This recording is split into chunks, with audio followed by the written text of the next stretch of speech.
Hey folks, welcome to the Do-It-Yourself Dad channel. Today we're out in the garage in our second gen 1984 Supra. So to all you Supra guys that have said hi in the previous videos that had this car in it, internet fist bump to you. Today we are installing a new head unit in the car. Now before we even talk about the head unit, I do want to say that this is not specific to this car. So you can put this in any car, and most of what I'm talking about here will apply to any car. If you want a really in-depth video about how to do the wiring, I do have another channel called the Car DIY channel, and I've got an entire wiring video on how to hook up one of these Android head units. But today we've got this. It's the A6 Pro, and it is an Android head unit. And what's great about the Android head units is they're really versatile, and you can put them in any car. So you can do just about anything you can with a computer or a phone with one of these. So here's the head unit installed. Instead of just talking about it, I want to show you. So let me give you a little walk around this thing. If you've ever owned an Android phone or an Android tablet, this will feel very familiar to you. If you've owned an iPhone, it's still pretty familiar. All the apps that you can download on a tablet, you can download on this guy. So Google Maps works. You can search Google, everything else. You can run a digital speedometer, which is great. This is an older car and the speedometer isn't dead on, so I've been using that. It's got this DVR feature. You can actually run a dash cam right through the head unit, not have to run an extra setup here. Coming over a little further, you can run things like Waze. That's my favorite navigation app. And speaking of navigation, if you look up here, it shows I've got Wi-Fi. That's because I'm connected to my cell phone. I'm tethering right now. So you can use an internet connection and get up-to-date traffic updates on here. If you want to use it for streaming, you can do that too. And you can even do things like run YouTube, Spotify, Pandora. All those services work on this thing the same way they would on your phone. So that's real cool. I do also have a feature on this thing called the Auto Kit right here, an easy connection. And I've got my older phone. It's just an old iPhone 7 here.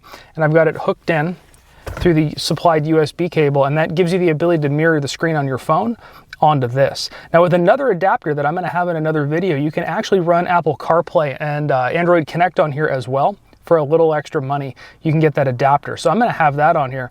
But let me show you what I think is really the coolest feature of this head unit is this little guy right here. You'll see that little hand next to it.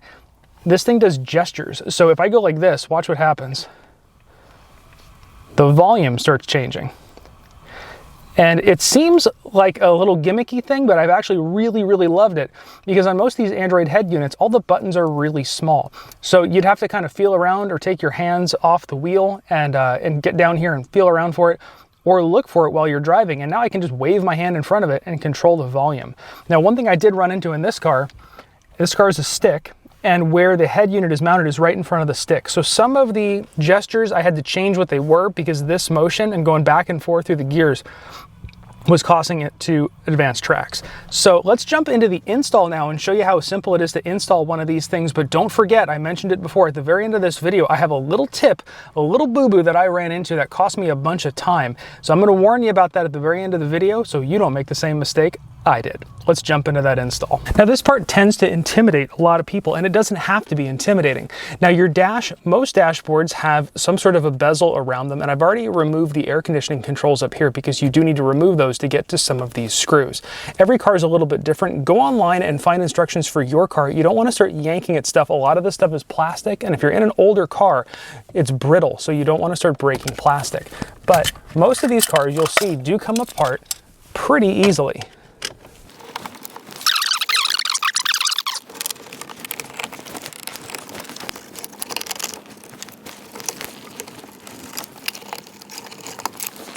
So like I said before, go slow getting these bezels off. There's no rush. Follow the instructions you can find online. So now that we've got this open, we're getting to the actual stereo that's in the car. Now this is what they call a double DIN unit. This unit here is a single DIN, and then it's got a box here. So there's a mounting plate in here, and we're going to remove the mounting plate. It's held in by 4 screws. And with those 4 screws removed, the entire head unit piece will slide out of the car. Once you get it out, behind it you will find a wiring harness and an antenna. So you're going to want to unplug the antenna and then also unplug that wiring harness to get the entire unit out of the car. So now let's go over real quick what you're gonna need to get this thing installed in your car. Obviously, you're gonna need the head unit itself. You're gonna need a wiring harness adapter, and this adapts the wiring in your car to the wiring on the back of this. This is gonna be vehicle specific, so you're gonna wanna look up your vehicle and figure out what you need. You may need some sort of a dash adapter as well. Depending upon what kind of dashboard you have, you may need a new trim piece or something like that, so look that up. And then we're gonna do something new today. These are solder seal wire connectors, and these are really neat. You don't have to solder. All you have to do is slip this over. There's a little bit of low temp solder in there, and you're gonna heat it up. The whole thing's gonna shrink and make a nice, good connection. These are brand new. I haven't really played around with these before, so this is a good time to review these and check them out. If you're interested in these, if you wanna skip having to solder and do shrink wrap and all that, I've got a link for these in the description below. And then of course, you're gonna need some form of heat. You can either use some sort of a torch or a heat gun. You can also use a lighter, although that's not as recommended. It will leave soot marks on your wires. Things like a hairdryer is not gonna be hot enough. So let's jump into the box and see what all is in here. So inside the box, there's a lot of stuff. There is a GPS antenna, and that's because this thing has its own GPS. It's not using the GPS on your phone. It has a microphone, and that's so you can make phone calls.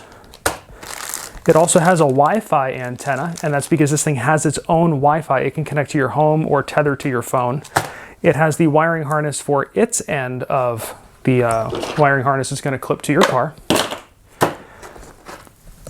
USB cables, so you can run these to your phone or any other USB devices you want to charge.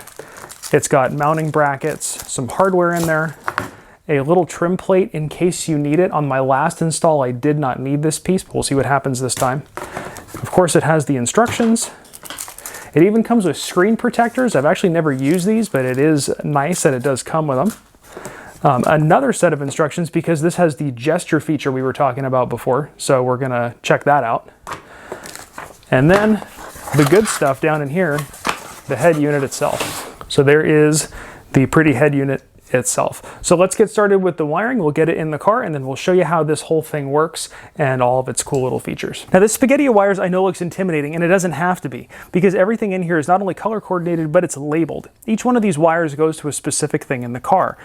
This purple one, for example, is right rear, and on the harness there's going to be a corresponding purple wire. Now some of these are positive and some are negative, and if you have a speaker where it's positive and negative, the negative side is going to have a black band down that colored wire. So all you have to do is just line them up. So I'm going to show you these neat little connectors. Normally you would have to solder every one of these connections and then shrink wrap it or tape it. This does it all in one shot. So we're going to start by slipping the connector over one end, like so. And then we are going to take our two ends here and twist them together. And once they're twisted, we can now take that connector, slip it over, so the silver band is over where the two bits of wire are. Now we're going to take our heat source and start applying heat. And it is shrink tubing, so all the tubing will start to shrink. But as you apply heat to that center section, that's low temp solder. You can see the solder there actually melts and forms a nice solder joint. And that's all there is to it. Now we have a nice watertight, because there are actually glue seals in there, shrinked and soldered connection inside our dash. We don't have to deal with shrink wrap or anything else. So I do have a link for those in the description below as well if you want to get those to do your wiring. So let's go through the rest and get this sucker done.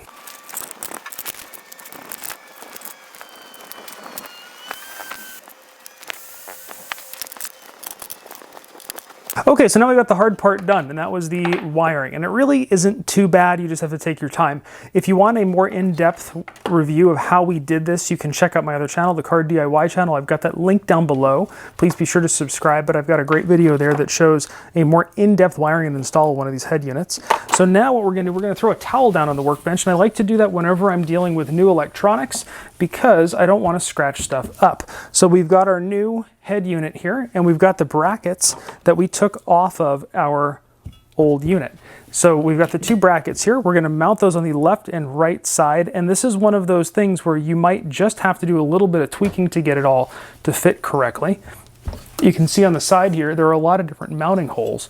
So you're gonna have to decide which mounting holes makes sense for your unit. Now these do tend to line up pretty straightforward, so we're just going to go for it with these in the first set of mounting holes and see if they work. And here's the other big challenge of the install is now we got to get everything back in there, and that means all the new wiring. I've already run the wires for the antennas for the Wi-Fi, the GPS, the USB is running down the center console, and then I have the microphone hooked up. So all that stuff is now in there, and we've got to somehow get it all connected, tucked up, and attached to that radio and buttoned back together. So we're going to start by digging through here and firing the factory wiring harness. We're going to get this guy hooked in. So we've got the factory wiring harness hooked in. Now we can start hooking things to the back of the stereo. So we will start with the main harness to the stereo. And now we've got all the other accessories that we also have to wire to the stereo. We have the USB cable right here, the antenna for the radio, and then finally the Wi-Fi and GPS antennas.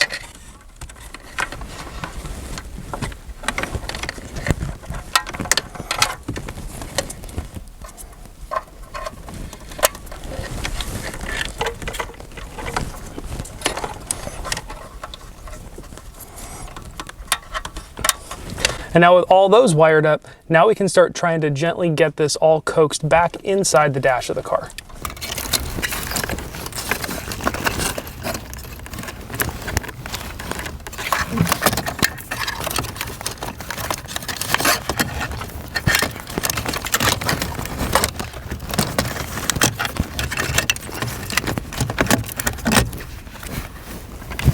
So now that you've got it in, you've got all your wires tucked away, you want to power on the car and make sure that it works. And it comes right on.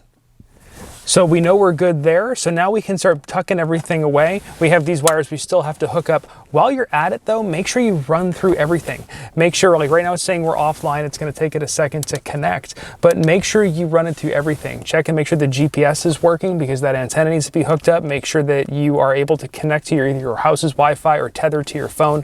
Because if you button everything up and then you realize you forgot to hook up an antenna, you got to take everything back apart again. So test it out. Once you got everything good to go, you can button the car back up and enjoy your new head unit. All right, so there you have it. There's my review and install of this great little Android head unit. Let me know what you think about this down in the description below. Hit that subscribe button because I always have a lot more do-it-yourself stuff coming at you. I'll have more stuff automotive-wise and also just around the house. And be sure to give that video a great big thumbs up down below. It does really help me out a lot.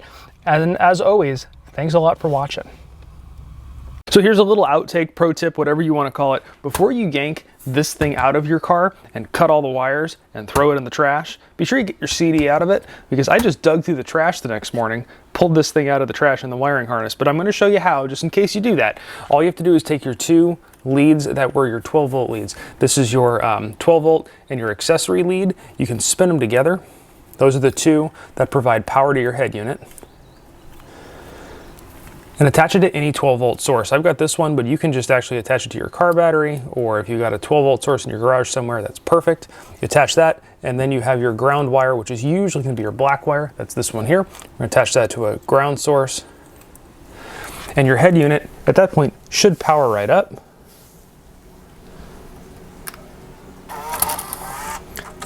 And you can get your CD out. I had Norma Jean, Kiss the Martyr, Bless the Child. If you're into hardcore, good for you.